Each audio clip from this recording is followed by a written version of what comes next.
Hey, Friendo, Steve here. Hey, Larson. And it's Wednesday. You know what that means. That's right.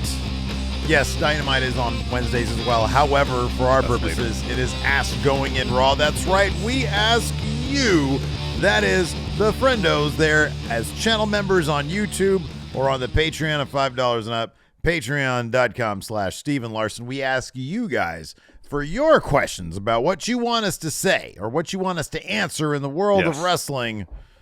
Larson, what's first? First question comes from Luis. Luis asks, has Tony Khan lost the confidence of the fans in his booking? Does he no longer have the benefit of the doubt? Has he lost the confidence? So we've answered something similar to this in regards to WWE, especially with Vince around, whether Triple H being, de facto day-to-day head of creative has earned benefit of doubt for WWE's creative decisions. Now this is kind of the other side of that. Tony Khan lost confidence of the fans in his booking. Now, if you're talking about you and I think the answer is pretty much yes. To a certain degree, yes. But I think there's a caveat for AEW's fan base as a whole, because I think there is a subset that creative is kind of secondary. They want good matches more than anything else. Now, I'm sure that's a subset of WWE's fan base, too, that are more concerned with the in-ring product as opposed to what motivates the matches. So there's a certain percentage of the fan base that's like, I don't care what motivates the matches. Give me two awesome wrestlers in the ring putting on, give me FTR versus Bang Bang Gang for 30 minutes in the middle of a collision, and I'm happy. Yeah, right. Yeah. Regardless what motivates it. Yeah. I like good in-ring action too. I prefer it to be motivated by story and to be invested in the outcome of the match on an emotional level. That'd be my preference. In that regard, it seems like if you look at AEW historically speaking, some of the best creative, and I don't know if it's just because they're involved and therefore have a lot of input in it, a lot of the best creative, not all of it, but a lot of it has to do with the elite. Yeah, true. You go to the Hangman Kenny story. The stuff with Blackpool Combat Club recently was all pretty good. Yeah, there's three acts. Let me just interrupt. There's three acts. Yeah. The Elite, Jericho, and MJF. And I kind of feel like they all have a lot of say in their creative. Yeah. Go ahead. Yeah, but the point is, I feel like the performers in AEW who generally have the strongest creative are probably the performers who have the most say in what they do. And those performers, I think, have, for the most part, earned the benefit of the doubt because more often than not, their input has led to interesting stuff. Yeah. You look at a storyline like Keith Lee and Swerve Strickland. It's 8 months. 8 months since their tag team broke up. Yeah. And have yet to have a singles match. Yeah, right. Yeah. And it's not like it's a slow burn where the tension is going to reach like such a point that when they finally do have their singles match, it's going to be like the heat's going to be insane. No, that's not what it is. It seems like for months at a stretch, Tony Khan completely forgot that that's a story that he should be telling. Yeah, right. Yeah. And in that regard, I mean, I could name numerous examples like the lack of consistent time for the women's division. There's a lot of areas in the booking department that Tony Khan needs massive improvements in. Yeah. So has he lost the confidence of the fans in his booking? I think to a certain group of fans, to a certain degree, absolutely. Yeah, I think you make a really good point in that AEW fans, like the hardcore base of AEW fans, you're right. They don't care about that shit. They just want good matches. Just throw a bunch of people out there and let's see matches. That's why Ring of Honor, it's sort of that caters to the hardcore set because they stick 15 matches in a 2-hour show and people just want to see match, or they want to see really, really long matches with like a lot of moves and stuff. And that's great for them. But that doesn't require very much creative on the part of a storytelling booker. That requires, a creative mind for the guys who are actually in there and the guys and women who are actually doing the wrestling because they do have to tell their stories in the ring, and oftentimes they do. So I think that's a very good point in that given that AEW is much more a pro wrestling centric and in-ring centric product, it matters less, I think, to that crew. The people who the 400, I think it was like 450. No, it was 560,000. I think this week that watched 580, Collision. I think for 580. Collision, Okay. Yeah. those people, they're like, oh, we love to honor the history of pro wrestling. I'm talking about the Owen stuff. We like the history of pro wrestling. We like the wrestling, wrestle. Whereas WWE, if there are fans out there who do focus on the in-ring product, I mean, they probably should be going elsewhere. I think WWE has plenty of really good in-ring product, but it's not their bread and butter. That is not what they focus. No. The Bloodline segment on SmackDown that at one point got 3 million overall viewership was 40 minutes long, not a damn wrestling move besides a low blow. So yeah, and it's not even necessarily a slam to say that he's lost the benefit of the doubt when it comes to creative because of what you're saying, because to his fan base, to his hardcore fan base that are not going to leave anytime soon, that's what they like. They like the in-ring. So you don't need the crinkled up piece of paper with a bunch of ideas on it. No. You need just enough to motivate a match. Right, exactly. So like, I don't know. Yeah, for you and I who really appreciate the storytelling aspect of it, absolutely. Like I do not go into an AEW program. Like if Jericho's involved, if MJF is involved, and if the Elite is involved, then usually I'm like, we'll probably get something decent here. We'll probably get something pretty good here. If it's anything else, that's why like I've stopped. It's like, okay, I really like Powerhouse Hobbs. I have no illusions that they're going to do anything significant with him. I just don't. Yeah. For Wardlow fans out there, guess what? I'm sorry. Chances are they're not going to do much with him. Yeah. There's going to be a lot of wheel spinning going on. Yes.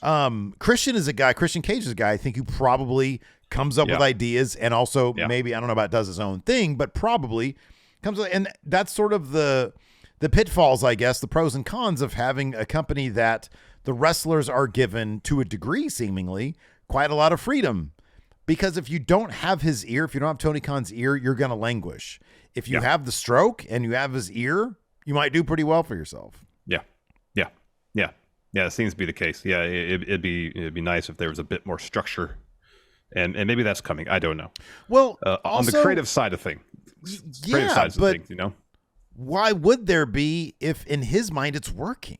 You know what I mean? I don't see that coming anytime soon because, he's probably going to get a decent deal from Warner Brothers Discovery, and he's about to probably break the all-time live attendance record for wrestling or whatever it is at Wembley. At Wembley, yeah. And so, like, I'll be honest, I don't think there's going to be any change to anything because there's no incentive to. There is no incentive. I know. Going back, this is a tangent, but it relates to Wembley. So apparently, the number that was initially reported, I think Meltzer reported it as 93,000 for WrestleMania 2, and there was another number that was around 80,000. And I couldn't remember where that came from. Well, Brandon Thurston, I just happened to see it. Brandon Thurston said that he contacted some entity in Dallas, and that's the actual turnstile count was 80,000 plus. Okay. So if Wembley were to sell upwards of 81,000 tickets, paid admission, the possibility exists that could be on record the largest paid wrestling gate in history. That's what I saw. Yeah, that's what I saw on Twitter as well. So yeah. And here's the thing, man. If Steven Larson of Action Coast Wrestling sells 80,000 anywhere in the world, I must be doing something right. You're gonna tell us. You're gonna tell us how to run our fucking business. Yeah. The bottom line is, and this I felt really, this was a bummer to me, and I was like, man, this sucks, but it's right. Is that somebody was, this was months ago, somebody was bitching to Dave Meltzer on Twitter about the lack of women's segments in AEW. And he says, there's a huge Stardom pay-per-view going down this weekend. You can watch all the women's wrestling you want in a promotion that is strictly women's wrestling. Are you going to do that, or are you going to keep on watching the program that, and he said it a bit differently. It was more snarky towards the person. But if you're going to watch a thing that doesn't do a thing, then watch something else. And I think that's sort of what we've seen with AEW, is that there's been a lot of people who are watching it who are like, they're not really giving me what I want, whether it's the demographic we talk about, the women's wrestling we talk about, the stories we talk about, and that's why their numbers haven't really grown. And so, yeah, there are a lot of other options out there for AEW. It doesn't like a lot. I enjoy, because I enjoy also in-ring product stuff. Yeah. And so on that level, I do enjoy AEW. It just doesn't hit me the same way as, especially right now, what WWE is doing, because they're very focused on telling some pretty decent stories. AEW, they're just not. They're just not. And so it's like, it's just because it doesn't speak to what I want doesn't mean it's bad. It just means it's not speaking to what I want. Yeah. Totally. Let's get a question here from Disc Golf Goon. Have you ever been disc golfing, Steve? Oddly, no, even though I live right near a very popular disc golf location. As do I. Like, in fact, we played basketball. Oh, yeah, Miller Park has one. Yeah, okay. Today. So anyways, Disc Golfing Goon here asks, as much as nobody wants Judgment Day breaking up, I know I certainly don't. Oh, no, it'd be worse. I think it will inevitably happen. That being said, who gets kicked out first? Finn or Priest? So, and then there's more to this question, and is it possible that Rhea takes over leadership once she's booked like the most dominant member? Thanks, guys. You can make the point now, especially after what Rhea tried to accomplish and accomplished on Raw, that she is already the leader. There is one person you can definitely say is not the leader, and that's Dom. Beyond that, Dom. I think it's a trinity, man. I think it's a true triumvirate. Yeah. I think Rhea absolutely is playing leader right now. She's telling them to get their act together. That sounds like for true the leadership capabilities. Absolutely. Yeah. Yes. So I do not think that anybody is leading anything. I think they all have, they're all sort of on equal ground besides Dom. And Disc Golf Goon, congratulations. You made the thumbnail title for the episode because Judgment Day is hot right now, man. I think they're great. Steve's favorite act in wrestling maybe right now. Absolutely. Surprised you're not wearing purple currently, in fact. Oh, I wore it on the show yesterday. Yeah. And then I changed my shirt. I've been wearing the same shirt for 2 days, I guess. Well, no, I did. Yeah, I know you're stinky. I did actually order 3 shirts from our purple line. Here's the purple merch. Look at that at friendoshop.com. Our purple merch line is out right now. You can use code purple for 20% off. And I ordered 3 shirts from that. And a couple hats. Getting back to Judgment Day. Yes. I don't think it's going to be a situation where somebody gets kicked out. Number one, maybe it's because I want to believe it so much, but I kind of think that they're going to do the Golden Prophecy first. Again, everybody's going to get the titles, and then eventually they'll sort of fizzle out when titles are lost. I get the feeling it's going to be more of a dissolution than one person getting kicked out, a single person getting kicked out. You look at the Bloodline, and it wasn't somebody getting kicked out. It was, Sami Zayn turned from within on Roman Reigns. And then, he didn't get kicked out. He didn't get jumped out. Yeah. He basically left. And then same thing with the brothers Uso. They left because Roman was too many. They lost. Roman was, being a dick to them. And so they found their way out. And I feel like somebody just getting kicked out isn't interesting enough for the kind of story that they're telling with the Judgment Day. And so in that case, I do give them the benefit of the doubt, creatively speaking, because I think they are interested in telling something more interesting. And I think it might be more of a situation where they don't all gang up on each other. They don't all gang up on one person and kick them out. I think it might be something different from that. Exactly how that plays out, I don't know. A couple of weeks ago, it seemed like there was a possibility that Finn could be the one kicked out because it seemed like Priest, Rhea, Dom were pretty tight as a unit, whereas Finn was kind of doing his own thing, Yeah. But then after Raw this week, where Priest was kind of an asshole to Finn, saying, "Hey, it wasn't my fault that you lost the title," even though it was literally him getting up out of his chair was the reason Finn lost. So whether it was intentional or not, you got to take some responsibility there, Damien. Yeah, come on, Damien. Anyways, I could see the potential there for, depending on how they approach this, if Finn can't get it out of his head that he needs to take the title off Seth, and that ends up costing Damian Priest either an attempted cash-in or his cash-in for Money in the Bank. Yeah. There's going to be massive issues, and Dom and Rhea are going to be stuck in the middle. And at that juncture, it seems like either Finn or Priest ain't going to be in Judgment Day anymore. You got. I know they haven't touched on this story element in quite a while, but you got JD. Something's maybe still involved in all this with Finn having a couple conversations with him. I know it's been several weeks. How is that playing into all this? Yeah. Was the idea that Finn was going to bring JD into Judgment Day? Yeah. Was he hatching some sort of a plan in the eventuality that, due to his obsession with getting that title off Seth, booted out of Judgment Day, forming his own new faction?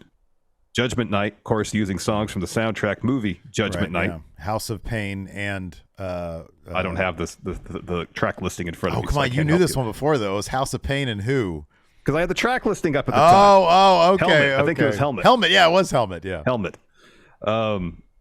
So that's a possibility. I don't know how JD, if he is brought into the Judgment Day, it's not going to lead to anything good. JD's brought in. Yeah, he's gonna be a disease. He's gonna be a parasite. Yeah. So, if they step away from the idea of JD getting involved and they go with a Golden Prophecy type deal, then they'll probably remain a unit for, I don't know, 6 months, 9 months. Yeah. Maybe a year from now they'll start telling the story of how they break up. Yeah. And if they go through all that, and it seems weird at that juncture for any one member to be kicked out, particularly. Yeah. Depending on how the story goes. Yeah, well, let's look at Triple H's past. If he, because I think Triple H has obviously a heavy hand in writing some of this stuff, and then Vince McMahon, signs off on it or not. But Evolution, they kicked out Randy Orton, but then Batista turned on Triple H and said, removed himself from I want what you have. Triple H removed himself from DX, and I don't know, that's all I got for factions. But yeah, I feel like it's not going to be somebody gets jumped out. I think it's going to be more like, it falls apart, or maybe, Finn, like you said, Finn goes and forms something darker with JD because he goes crazy over whatever, or maybe he wins the title and just cannot bring himself to trust that Priest isn't going to cash in on him. Tries a power play, maybe he fails, and that's when JD comes into it. I don't know, but I feel like there's going to be some interesting stuff coming up. I really do. Definitely. Blake Whitehouse here with the question about AEW says, if Warner Brothers announced they were canceling All Elite Wrestling, how badly would that affect the world of professional wrestling? Badly. It would be a major hit. It would be a big hit. Yeah, one less place for... Sorry, go ahead. Tony Khan has said that cable TV is necessary. You can sell 80,000 at Wembley, but you need that big TV money. Yeah. And so, it would be a big hit. It depends on if any other streaming services or cable channels were interested in ponying up a lot of money for something that is a draw to a pretty big degree, evidently. And if they can't get that, then guess what? AEW gets bought by WWE. Yeah. Yep. Get that tape library. And wrestlers, we're looking at, I don't know how that would work out, but wrestlers have fewer places to work, and it would suck. That would be the major thing. I know for the longest time, WWE was the only high-profile wrestling company on nationwide television where wrestlers can go and make a really good living. Yeah. I mean, it seems like Impact they have money. They bought their own TV network, to broadcast their shows, and they're able to sign people to decent deals. So they must have some money. Do you think Impact or Anthem or whatever is like a money laundering operation? I'm not getting into that, Steve. I kept a hella straight face on that one. You did. So if AEW if Warner Brothers cancels Dynamite, Rampage, Collision, and they can't find another network partner or some sort of streaming deal, and they have to close doors or get sold to WWE, the tape library, the intellectual property of All Elite Wrestling, that's a massive hit for how many wrestlers are on the roster? Hundreds? Thousands, tons. Between 100 and 200 wrestlers. Yeah, right. That's one less place for people to go to make a nice paycheck doing what they want to do for a living. Yeah, right. Yeah. And that's a major hit for a lot of wrestlers. Yeah, WWE would probably sign portion of them, and maybe some of them go back on the indies and be a bit of a renaissance for the independents. But there's that period where it's like, where am I going to make money from? Oh yeah, absolutely. Yeah, no, it'd be terrible. Let me ask you this. What? Given that we've seen what happens when you focus on story and character, and us just saying that we don't really think AEW focuses on those things primarily. Yeah. They're primarily an in-ring product. And we've seen that it's difficult to grow on television anyways, an in-ring product. Yeah. Is the logical conclusion that eventually they're going to get canceled? Or is there any way, or do you think that their creative might be cyclical? I mean, do they need to hire a Scott D'Amore to come in and run the actual show? I guess it depends if Warner Brothers is content with the numbers. The rankings, I guess, is apparently what they're more concerned with as opposed to viewership numbers. Mm-hmm. Which is viewership in relation to the rest of what's on TV that night. Right. And if that's the case and they're able in advertising to recoup and then some the money they're paying for licensing of AEW's product, essentially if AEW is profitable for Warner Brothers, yeah, right. Yeah. They're not going to care whether it's story driven or focus more on in-ring product. Yeah. Now, if the expectation is after a number of years, we're like, okay, Dynamite, you've had around 800,000 viewers. Let's get that up to 1 million. Mm-hmm. Because right now, the TV deal we're paying you is not worth what we're getting back in advertising. Yeah.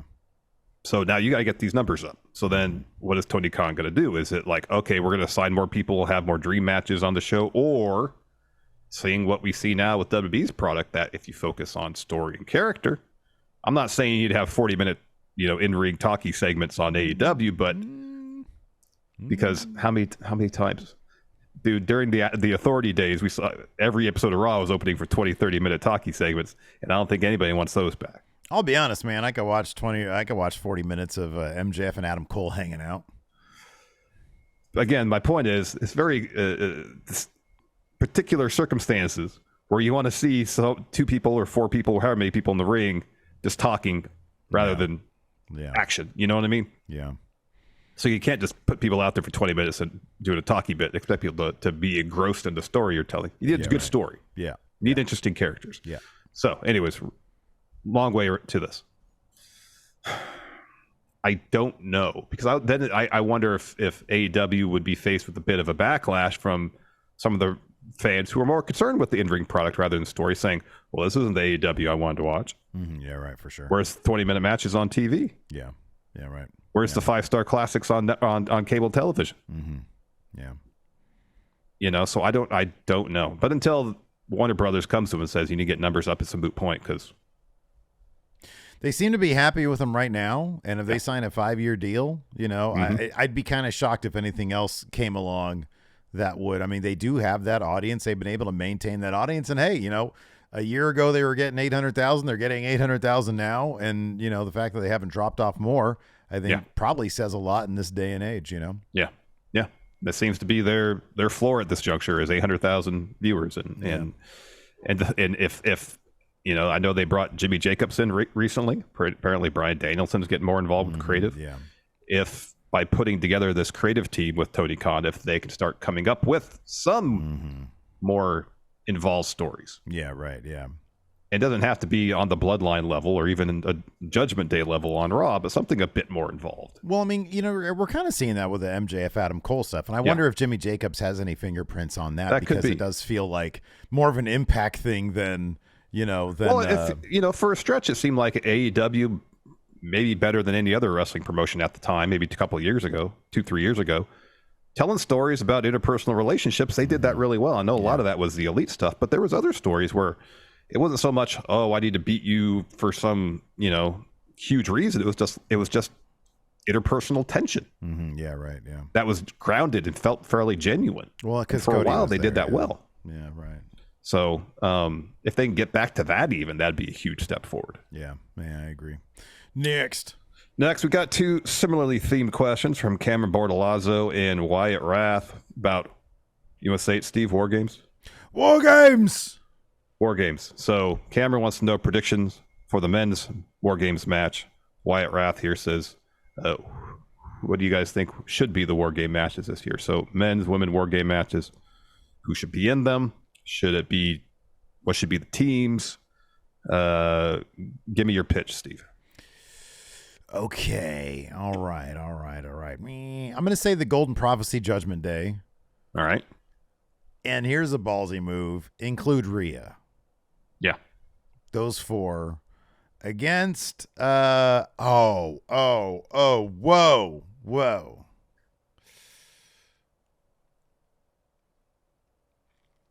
You'd have to get Roman to be a babyface by this time. How about this? What if you did Judgment Day versus Bloodline?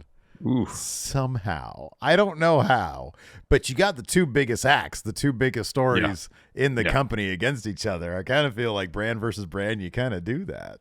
Yeah. I don't know how. I have no idea how, but I'd try to find a way to write it in there. Yeah.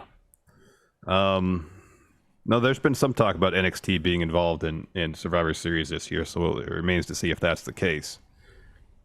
Rather than doing champ versus champ, brand versus brand, and I know the bloodline's falling apart. I don't know who Roman's going to get for his team. Mm-hmm, yeah, right. But it could be... So you got Roman, you got Solo. He finds 2 other people to help. Mm-hmm, yeah. And then you get Seth. Mm-hmm. You get KO and Sammy. Mm-hmm. It's somebody else. The Usos. Well, that would actually be kind of cool. That would be kind of cool. It would put Roman and Solo at a disadvantage because it'd be like 5-on-2. But no, I'm saying Roman and Solo, and they find 3 other people. Yeah, you know, you bring in Tama Tonga Tongaloa and contract tamper for Jacob Fatu. Sure. Yeah. And then you have Roman in there with Seth. That's always good stuff. Oh yeah. Depending on the outcome of the match, that could lead to Solo of finally turning his back on Roman. If there's another moment where Roman has just absolutely lost it after not winning. Yeah. And all the insecurity starts coming out. Yeah. And Solo, who already doesn't respect Roman, who looks at him with utter contempt, be like, done with you. You're weak. Yeah. So that could be something. Yeah. I also know who Roman would get to that's already in WWE. The team with them. Don't know. Yeah, I don't know either. Don't know either. Indus share. Unless it is Judgment Day. Remember, Heyman had that deal with Judgment Day for like 3 weeks. Mm-hmm. Yeah. Oh, yeah. That could be. Yeah. Roman, Solo, Finn, Priest, and Dom. Yeah. Against Seth, KO, that's cool. Sammy, and the Usos. That could work. Yeah. That's good. I like it. All right. Next question. Oh, women's War Games match. Oh. Trying to think of something interesting, but the women are just sort of all doing, like, oh, you do good guys versus bad guys, Yeah. Okay, Liv, Raquel, like maybe at that point, if Rhea's more good guy than bad guy, if people are cheering her, because nobody wants to boo Rhea. I don't know. It'd be kind of cool if Rhea, would actually be badass. It would be cool if they did I don't know if if Asuka was still champion. I'm trying to think who'd actually make this work the best. Given that Charlotte and Rhea had such a good match at WrestleMania, make them team captains. And Rhea puts together a real fucking metal team. You got Shayna on there.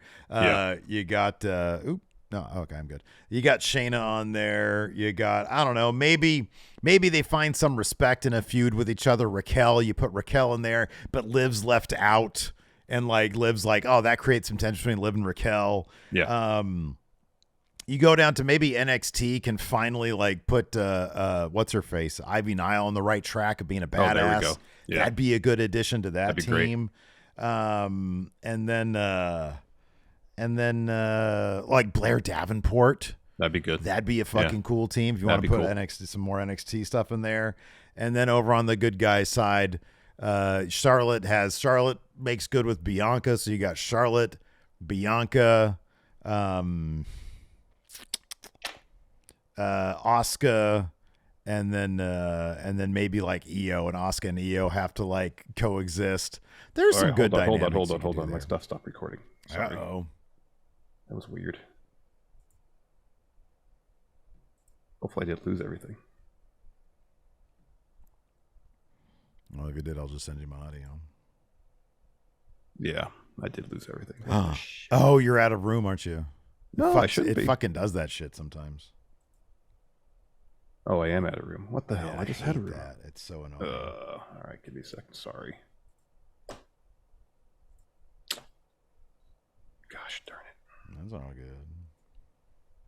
All good, man.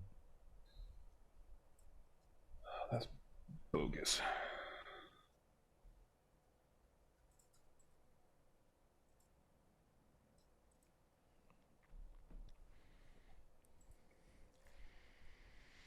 All right. What's that? 64 gigs. All right, I got room now. All right, I might as well record it anyways. All right. I'm rolling again. Sorry. All right. No, it's all good. We can move on to the next one because I was able to finish that one out all right. Okay. Okay. Next question. This is from Mr. Perkins. What would you rate as the best character rebranding for a wrestler of all time and the worst?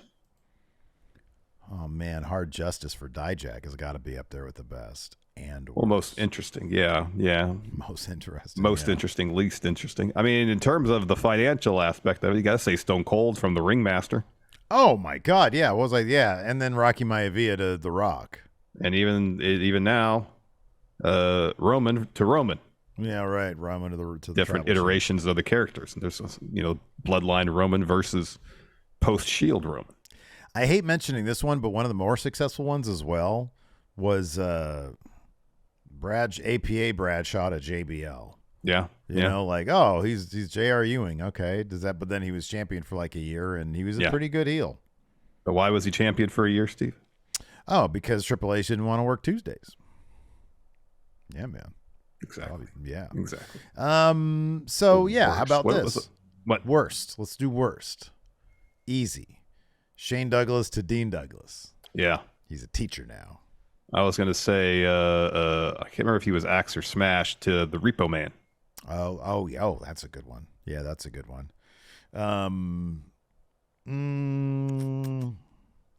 Try not to go new generation because there's a lot there in the new generation. Oh yeah, there is a lot of repackaging during that era that are awful. You know what? God bless the guy for making it work, but like the intellectual savior of the masses to Mrs. Stunt Double. But he made it all work. He made it work. But it's like, God damn, how are you just trying to bury this guy? I know. How about Michael McGillicuddy to Curtis Axel? They didn't really do anything. No, he really didn't do anything. Changed his name and put Heyman with him. Yeah. Otherwise, pretty much the same. I wonder if Heyman at a certain point was like, you can't just stick me with anybody, It doesn't work that way. They tried. They really Remember when Cesaro, as a babyface, won the Andre Battle Royal and basically body slammed Big Show out of the ring to win it in a really impressive feat of strength. Next Raw, right. Heel with Heyman. Oh, yeah. Yeah, it's horrible. How does that make any sense? None. 0 cents. 0 cents. None. Yeah. 0 cents. All right. Question here from Floppy. How long until AEW makes their own Hall of Fame? And who would be the first class of inductees? Floppy says, personally, I could see it happening around the 10-year anniversary, assuming the company's around that long, and see the likes of Jericho or Sting headlining with others like Christopher Daniels, Paul White, and Samoa Joe making up the rest. If the first class of the All Elite Wrestling Hall of Fame does not include the Elite, because in 10 years, they probably won't be wrestling anymore. Yeah, you're probably right. Yeah. It needs to have the Elite. I don't know. Well, let me ask you this. Do you like putting the Big Show in there? Like, you're putting him in there for his work in a different company. Yeah, I know. I don't think you do that. I think if Big Show wants to get a Hall of Fame, he could do it in WWE because it's where he did his work. I mean, that could kind of be said to a lesser degree of Jericho because... Well, you're putting him in your Hall of Fame predominantly for the work of his career. Okay, I understand Jericho is a huge name that established AEW. I get all that, but 10 years of Jericho in AEW, and if he's there the whole time, which would be kind of shocking, but also not. If he's there the whole time, yeah, Jericho's probably your headliner because he has done a lot for that company. And yeah, I understand. He was able to do that because of his time in WWE, but Jericho, I think, like, Big Show hasn't really done shit there. No, Jericho was like a foundational piece. Oh, he was. I know. He had a match with QT, didn't he? Maybe. Yeah, he did. He did have that one match. It'd be weird if Jericho got into the AEW Hall of Fame before the WWE one. Yeah, right. It would seem strange. Yeah. Daniels, I could see that because he's not getting the WWE Hall of Fame. No. And especially with Ring of Honor being under the AEW umbrella and whatnot, I could see that at some point. Samoa Joe doesn't. I mean, isn't Joe already in the Impact Hall of Fame? I mean, I don't recall. Should be. Yeah, he should be. Yeah. No, but if it's 10 years from now and the first class is not headlined by the Elite, then then it's weird. They must have left under bad terms or something. Like that, they're on a Brock schedule in the WWE at that point. Yeah, CM Punk, headliner, first class. Let me ask you this: What? Make this early prediction, 6 years early, if they do it at the 10-year anniversary mark. Yeah. Is their Hall of Fame ceremony going to be in an arena or a hotel conference room? Or hotel ballroom, I should say. I feel like they might do it kind of like Impact does and just do it during one of their shows. Well, Impact, I thought, didn't Impact do it in a hotel ballroom for a spell? I think they did. So did WWE for a spell in the early days. Yeah, in the early days. But then they just, I think when Raven got inducted into the Impact Hall of Fame, they just had they did it during the show. Oh, right. Yeah. Okay, yeah, do that. You know, like halfway through Slammiversary, they had the Hall of Fame induction. All right, halfway through halftime at a Jaguars game. There we go. Yeah. There we go. People are like, who's that? Wrestling's fake. Don't you know that's Kenny Omega? I got a question here from Brent. Brent asks, how would you rank all the NXT call-ups from the draft based on their current impact on the main roster? The names Brent lists are Von Wagner, Odyssey Jones, Grayson Waller, Zion Quinn, Katana and Caden, Isla and Alba, Indy Hartwell, Inda Cher, Apollo Crews, and then Brent says probably forgetting someone, and I remember Zoe Stark. Oh, well, this is easy. Grayson Waller, number 1. Zoe Stark, number 2. Zoe Stark, number 2. You could make the case Zoe for number 1 because she just beat Becky Lynch. Yeah, but she's an understudy. I know that, but she just beat Becky Lynch. Well, Von Wagner swam with Edge and didn't need any help doing it. Okay, so 1A, 1B. Yeah, I'm sorry, I said Von Wagner. I meant Grayson Waller. I was looking at Von Wagner's name. Grayson Waller and Stark are 1, 2, however you want to order. Yeah. A and B, B and A, whatever. I would probably say the names listed here, Katana and Caden, are probably 3rd. Yeah, you're right about that. Yeah. Inda Cher is 4th. Inda Cher, and then probably Isla and Alba. Correct. They've been on TV a couple times. Correct. Indy next. Indy. Has Apollo Crews had a match since the draft? I don't think he's had a match, but I swear he's been on TV, hasn't he? I thought there was like a video package or something. Yeah, there was a video package. All right. Yeah. And then Von Wagner. Yeah. I guess. Hey. And then Zion Quinn and then Odyssey Jones, because ever since the draft, we have not heard anything about Odyssey Jones. We haven't heard shit from Odyssey Jones. That's sad. We should hear shit from Odyssey Jones. I know. I don't know. I don't know what's going on there. Give the guy a chance. Let him talk or I something. know. You know. I know. Anyways, give him a talk show. Do we have some speed round questions? Sure, of course. Yeah, we always do. David Matushek, if there was ever a possibility of seeing Stardom wrestlers in AEW, especially if there's a third Forbidden Door, who do you think should represent them? Give me a name, Steve. One name. Fucking Julio. All right, Kyrie. Okay. I don't watch Stardom. I would love to. I think it'd be awesome, but I don't have time. Royal Kong. Could you guys build a faction with LA Knight? Yeah. Yeah. Or nah. You know, all this talk and why? All this talk about him being a Rock knockoff, which Kevin Nash doubled down on. Did you hear what he said? Like, how come this guy has never gotten over anywhere? He gets over everywhere he's been. Right, I know. Like, what the hell? Has he not watched? Like, did he just not watch all the other stuff? I think that's the case. I think he just saw his numbers on the last one and was like, I'm going to double down on this shit. Who cares?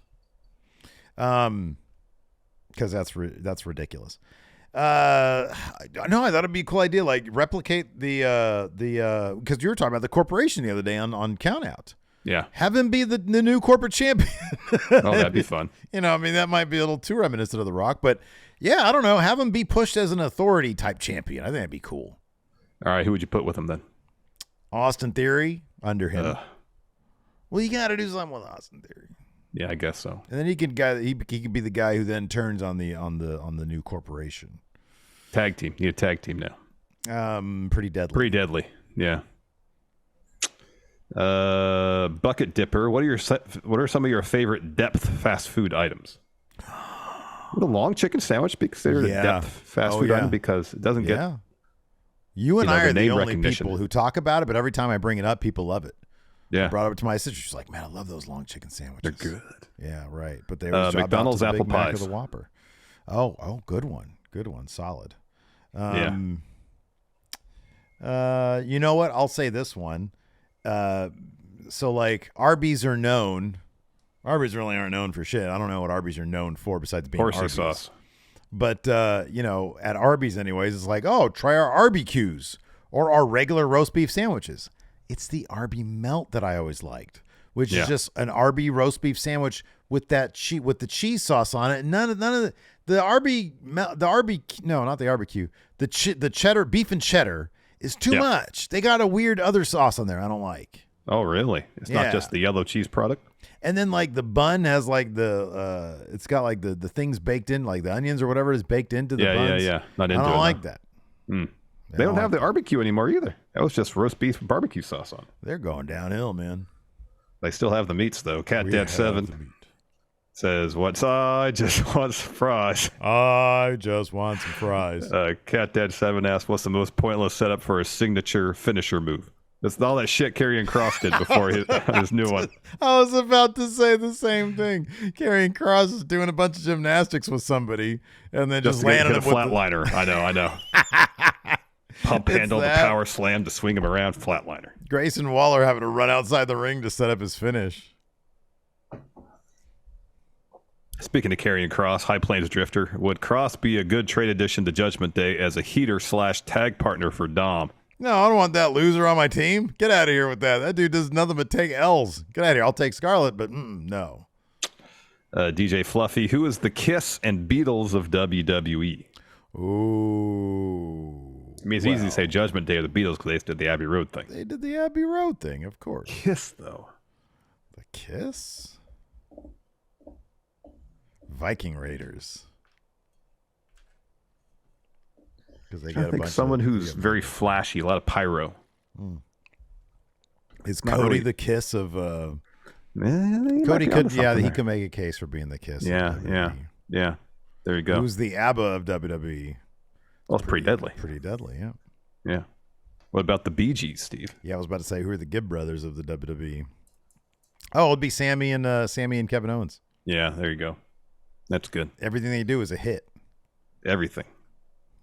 Mike RTC, anything new on the U.S. title push for LA Knight? No, it's our fantasy booking just much as anything else. Just pay attention to like social media after like the SmackDowns because in dark segments, LA Knight will show up. Yeah, I get the loudest pop of the night. Yeah, exactly. Yeah. Wow. Bark. Your cat delivered a yeah too. All right, let me see if I can find one more. Hey, no, come on. AJ Rods says, now that Taco Bell brought back the delicious volcano menu after 10 years, what are some other menu items you want back at fast food places? I don't even know if the Arby Melt is on their menu. Barbecue is not on Arby's menu. So like the 5 for $5 Arby. Yeah, that's that'd be what great I want. if they the brought 5 that for back. $5 at Arby's. That's what I want. Oh, Frito burrito at Taco Bell. Oh, dude, come on. You know that's a lie. I could do that like twice a year, maybe. You used to dunk that shit in the cheese sauce. Oh, yeah. My gut cannot handle that anymore. Oh, that shit was good. No way. No. All right. What about Spud Kid Dude says, the return of Battle of Network stars between Raw, SmackDown, and AEW. Who would you want to see compete? So if there's like a dancing. Wasn't that what Battle of the Network, or was that all sports stuff? I don't remember. Battle of the Network stars. I think it was like a variety of things that they would do. That's what I thought. Because I know they did sports stuff. Like I think they were like, oh, we're out here playing softball with, fucking the guy who plays Mannix. Yeah. I remember what some of the competitions were. So swimming, tennis, golf, basketball. Oh, these are all sports stuff. Tug of war. Okay. I was thinking of something else. All right. I mean, just fucking all of them, dude. Just all of them. Just put them Not in the mood to draft your Battle of Network Stars team. No, not really. Karrion Kross. Because Okay. that guy, because you know why? Karrion Kross? Why? Because at least he might be able to win something when it's not scripted. That's a good point. Mm-hmm. That's a good point. What sporting event do you think he would succeed at? Not wrestling related, obviously. Yeah, what's something where like you don't need good foot movement, good footwork? Like a hockey goalie. Yeah. Well, you do. You got fast feet because you got blocking. You still need pads. fast feet. Yeah. Yeah, it's just softball. You know, I'm sure he can knock some zingers out of the park there. Yeah. And come up with a funny quip while going to second base. Yeah, because they always round have of the to do bases. that. Mm-hmm. Yeah. There you go. He's like tick-tock, knock it out of the park. Something like that. Yeah, whatever. I don't know. I can't be clever right now. Sorry. Neither can I. That's going to do it for the show. Thanks, everybody, for hanging out. We appreciate it. So be sure to leave your questions. Patreon.com/Stephen Larson. Click join on the YouTube, man. Till next time, we'll see you later. Goodbye. Aren't I so pretty?